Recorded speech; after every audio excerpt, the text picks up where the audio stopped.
নিশ্চয়ই আল্লাহ সেসব লোকের তওবা কবুল করবেন যারা অজ্ঞতাবশত মন্দ কাজ করে অতঃপর খুব তাড়াতাড়ি তওবা করে। আল্লাহ এদেরই তওবা কবুল করবেন। আল্লাহ মহাজ্ঞানী এবং বিজ্ঞানময়, আর তাদের তওবা গ্রহণযোগ্য হবে না যারা সর্বদা মন্দ কাজ করতে থাকে। যখন তাদের কারো মৃত্যু উপস্থিত হয় তখন সে বলে, নিশ্চয়ই আমি এখন তওবা করছি।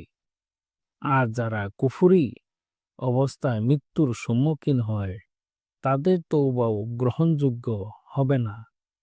এরাই হচ্ছে তারা যাদের জন্য আমি যন্ত্রণাময় শাস্তি তৈরি করে রেখেছি। সূরা নিসা আয়াত 17 থেকে 18।